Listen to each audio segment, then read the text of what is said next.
Hello everyone, I am Dr. Kriti Tiwari, IVF specialist and clinical center head, Seeds of Innocence, Malviya Nagar. Today we'll discuss about a very important topic, that is IVF. What is IVF? Who are the persons who are indicated for IVF and what is the success rate of IVF? So coming to the first topic, that is what is IVF? तो IVF एक ऐसा process है जिसमें हम eggs और sperms को आपकी body से बाहर लैब में कलेक्ट करते हैं।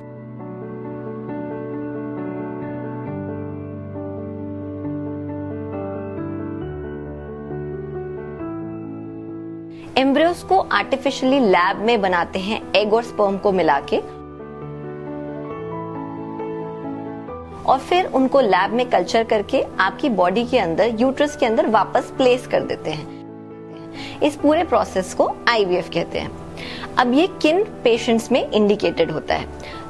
अगर आप या आपका पार्टनर इन प्रॉब्लम्स में से किसी भी एक प्रॉब्लम से जूझ रहे हैं, जैसे कि आपका ब्लॉक ट्यूब्स का होना, या फिर लो एएमएच यानी कि एग की कमी होना, या फिर वुमेन की एज मोर देन 35 होना, या मेल्स की एज मोर देन 40 या 45 होना, या फिर अगर आपको ग्रेड 3 या ग्रेड 4 का एंडोमेट्रियोसिस की प्रॉब्लम है, या फिर कोई पीसीओडी या कोई और एनोविलेटरी प्रॉब्लम है जिसमें कि आपकी अपने आप नेचुरली हर महीने अंडा नहीं बनता है, या फिर अगर आपको कोई एग डोनर या सरोगेसी साइकिल की जरूरत है, या फिर आपका कोई ऐसी जेनेटिक प्रॉब्लम आपकी फैमिली में है जिसकी वजह से आपको आईवीएफ के साथ जेनेटिक टेस्टिंग की जरूरत पड़ सकती है, या फिर आपके यूट्रस में कोई प्रॉब्लम है जैसे कि एडहेशंस हैं, या फाइब्रॉइड है, या फिर एडिनोमाइसिस है, तो इन, या फिर मेल्स में स्पर्म की कमी है, या फिर मोटिलिटी अच्छी नहीं है, या स्पर्म का शेप अच्छा नहीं है, या स्पर्म्स है ही नहीं, इन केसेस में आपको आईवीएफ की जरूरत पड़ सकती है।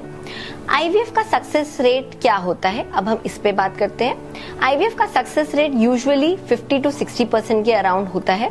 ये सक्सेस रेट डिपेंड करता है कि आपका ओवरऑल एज क्या है जब आप आईवीएफ के अंदर आ रहे हैं। यदि आपकी एज 40 प्लस है तो नेचुरली आपका आईवीएफ में भी सक्सेस रेट कम हो सकता है। यदि आपका वेट ओवरवेट है, या अंडरवेट है, या बीएमआई ज्यादा है, तो ये भी आपके आईवीएफ के सक्सेस को इफेक्ट कर सकता है।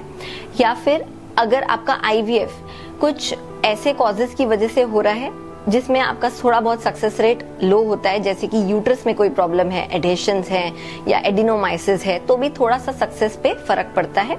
आईवीएफ में सक्सेस ज्यादा उनमें होता है जिनका कॉज ट्यूबल फैक्टर हो या अनएक्सप्लेन्ड हो, यानी कि सब चीजें नॉर्मल हो, कोई भी कॉज ऐसा ना हो, तब आईवीएफ का सक्सेस रेट अच्छा हो सकता है।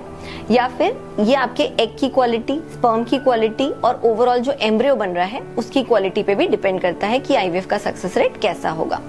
तो यदि आपको इस इंफॉर्मेशन से कुछ फायदा हुआ हो तो आप जरूर आईवीएफ के लिए आ सकते हैं, और कोई भी डाउट हो तो आप हमें क्वेरी के लिए अप्रोच कर सकते हैं। Thank you.